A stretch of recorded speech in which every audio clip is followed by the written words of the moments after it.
Profecias relacionadas à grande tribulação apontam para a iminência do arrebatamento da Igreja de Cristo. Veja as 3 maiores profecias que estão em curso, que serão concluídas na grande tribulação. Primeira, o retorno dos judeus para Israel. Portanto, assim diz o Senhor: hei de ajuntar-vos do meio dos povos, e vos recolherei das terras para onde fosses lançados, e vos darei a terra de Israel. Ezequiel capítulo 11 versículo 17.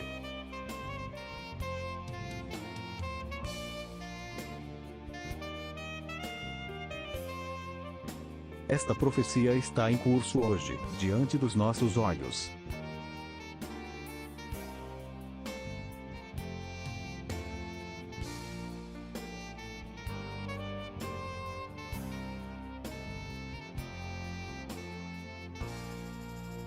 Segundo a agência judaica, desde 2013 já existem mais judeus em Israel do que em outras partes do mundo.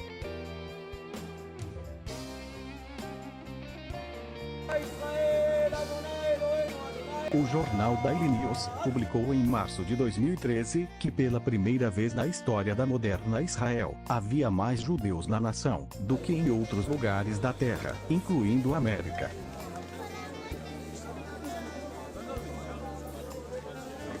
A mídia de várias localidades do mundo vem anunciando o retorno em massa dos judeus para Israel.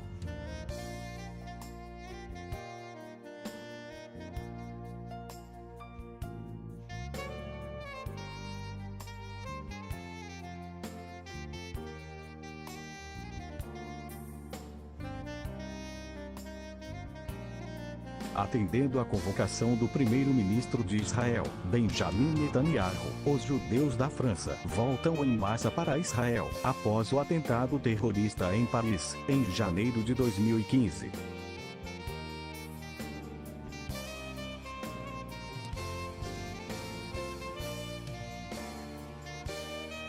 Os judeus estão regressando em peso a Israel, após o conceituado rabino Sheikh Kanievsky ter anunciado no fim de julho de 2015 que o Messias de Israel surgirá a qualquer momento. Segundo o rabino, o Messias dos judeus chegará após o final do ano sabático, o qual finalizou-se em 13 de setembro de 2015. Ele pede urgência no retorno para todos os israelenses. Seria necessário que a maioria dos judeus estivessem congregados em Israel para o início da grande tribulação. E eles já estão por lá.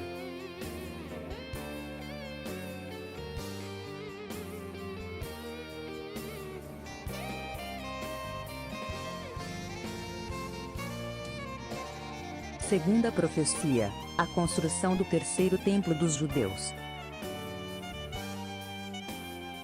Ninguém de maneira alguma vos engane, porque não será assim, sem que antes venha a apostasia e se manifeste o homem do pecado, o filho da perdição, o qual se levanta contra tudo o que se chama Deus, ou que se adora, de sorte que se assentará como Deus, no templo de Deus, querendo parecer Deus. Segunda Tessalonicenses, capítulo 2, versículos 13 e 4.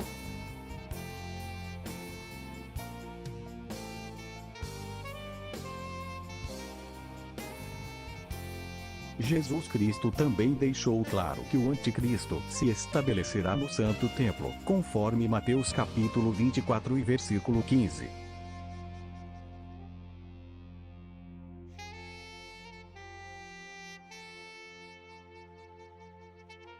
O primeiro templo dos judeus foi destruído pelo rei Nabucodonosor, no ano 586 a.C. O segundo templo foi reduzido a ruínas no ano 70 d.C., pelo general Tito. Haverá um terceiro templo judaico, e este será utilizado pelo anticristo na grande tribulação. Esta profecia está, em parte, se cumprindo hoje, diante dos nossos olhos.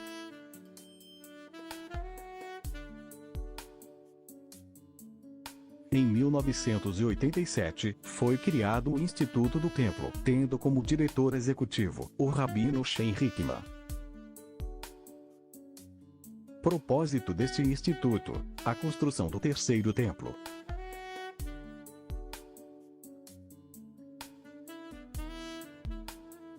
Desde sua criação, o Instituto do Templo tem recebido muitos donativos e angariado fundos para a preparação da estrutura do templo e de todos os seus utensílios.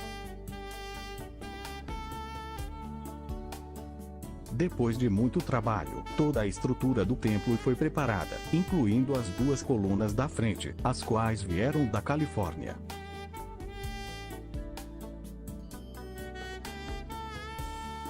Tudo foi feito conforme as medidas estabelecidas no capítulo 40 do livro de Ezequiel.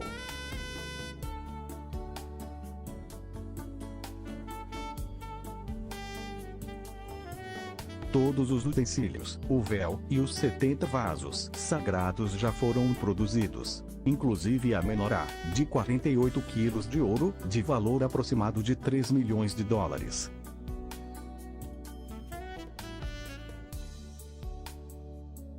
O Instituto do Templo possui duas escolas de sacerdotes, os quais foram geneticamente testados e comprovados que são da linhagem de Arão, o sacerdote, irmão de Moisés.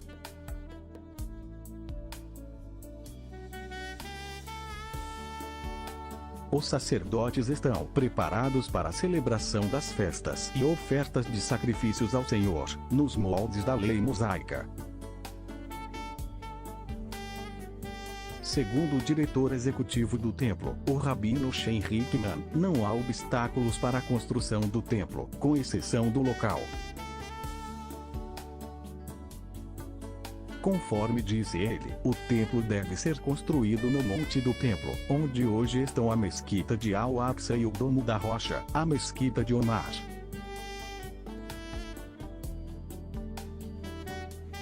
O problema é que este local é um complexo de mesquitas muçulmanas, e os muçulmanos não abrem mão do local. Para os muçulmanos, este é o terceiro local mais sagrado do Islã, depois de Meca e Medina. Somente com ordem superior, o templo será construído nesse local. A autoridade que dará esta ordem provavelmente será o Anticristo, visando interesses próprios.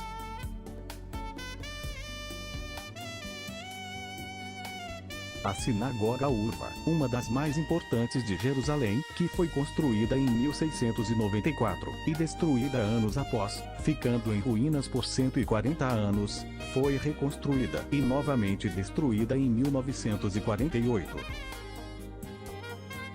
Segundo uma previsão rabínica de 300 anos, esta sinagoga seria reconstruída pela terceira vez, e quando isso acontecesse, logo após, surgiria o terceiro templo. Esta sinagoga foi reconstruída pela terceira vez, em 2009.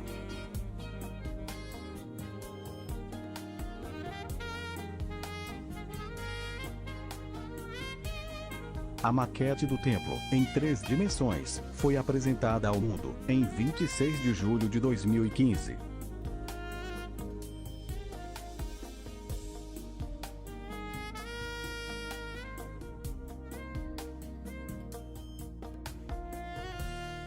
Veja como será.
Seria necessários inúmeros preparativos de tudo que está relacionado ao terceiro templo para a sua conclusão na grande tribulação. E tudo está pronto, aguardando apenas a ordem para sua construção.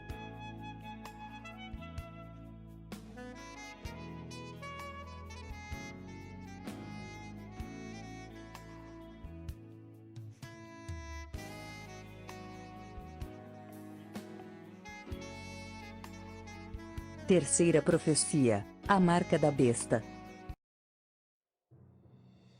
E faz que a todos, pequenos e grandes, ricos e pobres, livres e servos, lhes seja posto um sinal na mão direita ou na testa, para que ninguém possa comprar ou vender, senão aquele que tiver o sinal na mão direita ou na testa, ou o número do seu nome. Aqui a sabedoria. Aquele que tem entendimento, calcule o número da besta, porque é o número de homem, e o seu número é 666. Apocalipse, capítulo 13, do versículo 14 ao 18. O chip é a marca da besta? Cientista genial e criador do microchip, que é tido por muitos como a marca da besta, Carl Sanders trabalhou na CIA, no FBI, e em muitas agências governamentais do mundo. Engenheiro eletrônico extremamente competente, o Dr. Sanders se notabilizou na construção de artefatos de espionagem e segurança. Seu ápice seria a criação do microchip, a ser implantado em seres humanos.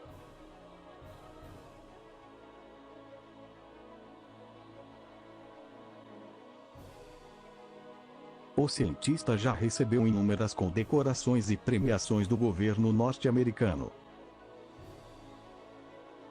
Tamanha é a sua credibilidade entre os governantes e colegas do meio científico, que fora convidado a participar de cerca de 17 reuniões até então, com os líderes da chamada Nova Ordem Mundial.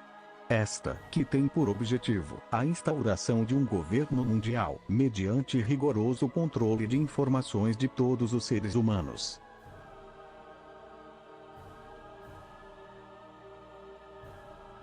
Onde entra a marca da besta nesta história? O microchip tem a capacidade de armazenar todos e quaisquer dados relativos ao portador. Mediante este chip, é possível ao governo mundial ter em mãos todo o nosso histórico profissional, dados relativos à nossa saúde, detalhada descrição de nossa situação financeira, e um histórico dela, bem como um histórico judicial, se existir. Ou seja, o anticristo terá todas as informações de todos os seres humanos para então conseguir exercer o seu total controle.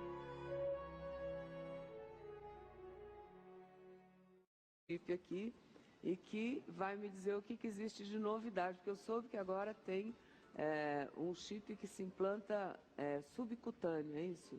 É verdade, esse chip passa a fazer parte do corpo da pessoa e através desse chip é possível localizar e ter todas as informações armazenadas sobre a pessoa, como tipo sanguíneo, como endereço, telefone, RG. É um identificador geral. É um identificador que pode ser utilizado também para a segurança da pessoa. Tá, as pessoas que se propõem, obviamente, quem tem um chip desse, autorizou que alguém, é um médico que implanta isso, é isso? É, um médico através de uma cirurgia. Quer dizer, é uma pequena cirurgia, uma microcirurgia? Microcirurgia. Mostra a foto para mim do chip. Que a gente pegou na internet, porque ninguém está muito disposto a mostrar, assim, essas coisas. Olha lá, Lourinho, tá vendo? Lá dentro tem uma engenhoca tecnológica, né? E isso aí é micro, é do tamanho de um grão de arroz. Imagine um chip que funciona dentro do corpo humano e armazena todas as informações sobre a pessoa. A nova tecnologia está em teste nos Estados Unidos e já chegou ao Brasil. Nos Estados Unidos, cerca de 500 pessoas já implantaram o chip no corpo. Esta mulher é uma delas. O implante é feito com uma seringa. O chip é colocado geralmente no braço ou na mão da pessoa. Custa o equivalente a R$200 e uma taxa de manutenção de R$ 17 por mês. It's your lucky number. You're going to play that today.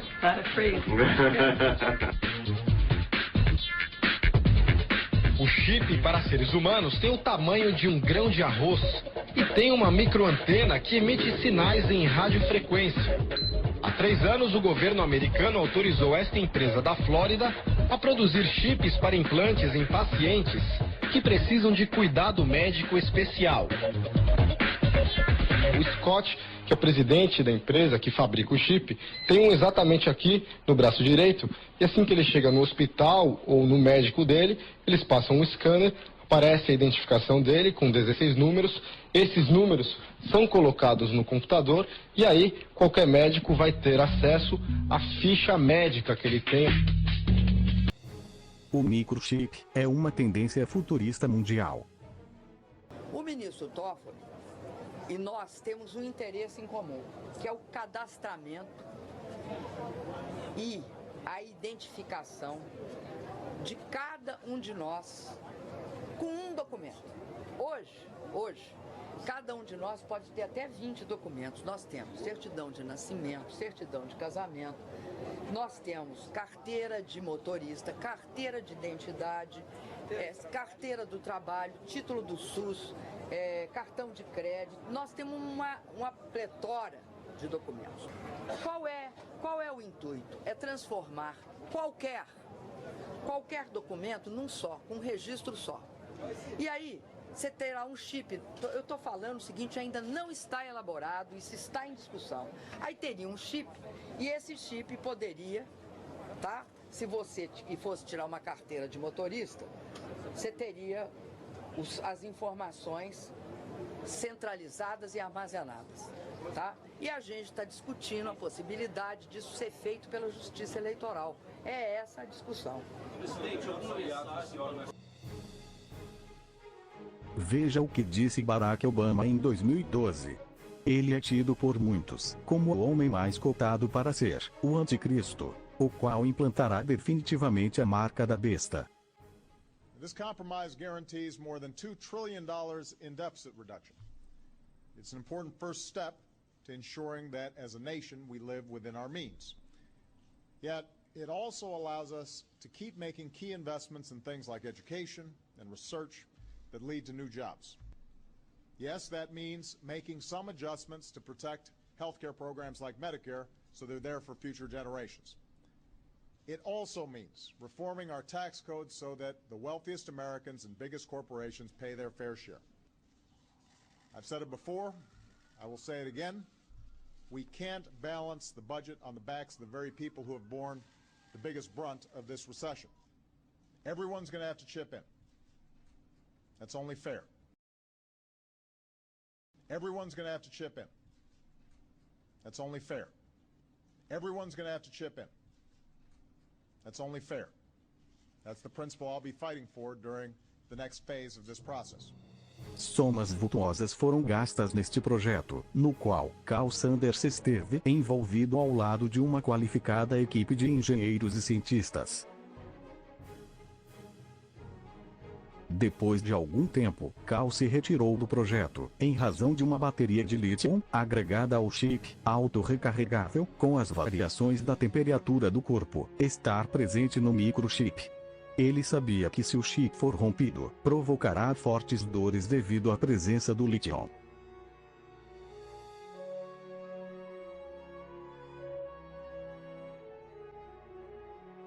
Quando Carl Sanders ouviu uma pregação sobre os relatos da marca da besta, contidas no livro de Apocalipse, ele deixou o projeto e se tornou um cristão, lançando-se a uma vida de palestras e conferências acerca do assunto pelo mundo afora. Se convenceu ao perceber que os melhores locais indicados pelo estudo científico, que custou cerca de $1 milhão, para a implantação do microchip, eram o dorso da mão direita ou a fronte, exatamente como diz o livro do Apocalipse. A variação da temperatura do corpo, nestes dois locais, faz com que a bateria do chip seja carregada automaticamente. Hoje, Carl Sanders prega que este microchip é a marca da besta. depois dele encabeçar o projeto do microchip, Carl Sanders, ele recebeu a visita de um homem de Deus que lhe apresentou as escrituras sagradas, e ele a princípio resistiu, dizendo que não queria saber daquilo, porque era cientista, cético, e não queria saber daquilo. Mas o homem insistiu e disse: eu quero que você somente leia, somente observe, você é um homem inteligente.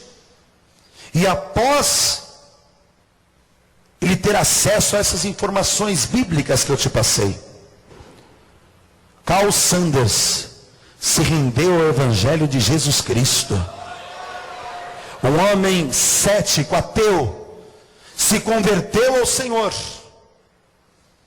E hoje ele encabeça um ministério que se chama Trumpet Ministries, ou seja, os ministros da trombeta, que anunciam a segunda vinda de Jesus Cristo. Carl Sanders, ele vai escrever uma carta, onde ele vai dizer o seguinte: eu acredito que Deus irá dar sabedoria para que tudo isto seja publicado, tudo que está relacionado a esse assunto, tudo que eu passei para você dessa matéria. Ele diz: eu não quero me defender, mas simplesmente dizer quem sou. Não tenho vergonha do meu histórico técnico e nem do meu envolvimento com o projeto do microchip, ou até mesmo com algumas agências disfarçadas.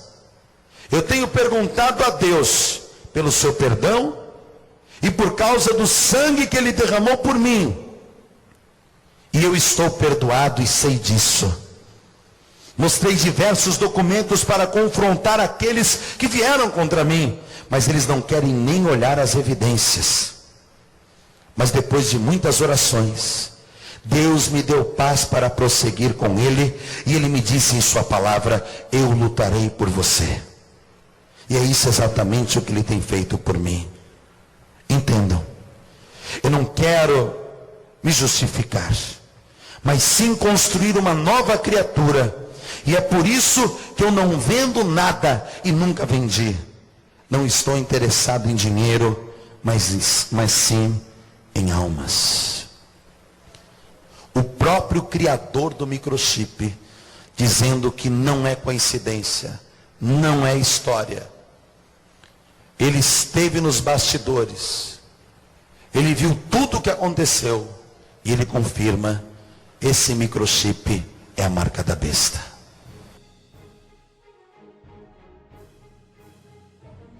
O cumprimento em parte destas três principais profecias em nossos dias indicam fortemente que a grande tribulação pode se iniciar a qualquer momento. Os judeus de outras partes do mundo já regressaram a Israel. Toda a logística do terceiro templo está pronta, e já existe uma tecnologia para a implementação da marca da besta. Você pode se perguntar: e as demais profecias? Para ocorrer o arrebatamento, todas as profecias se cumpriram, exceto a plenitude dos gentios, conforme está escrito no livro de Romanos capítulo 11, versículo 25. Os gentios são aqueles que não são da nação de Israel.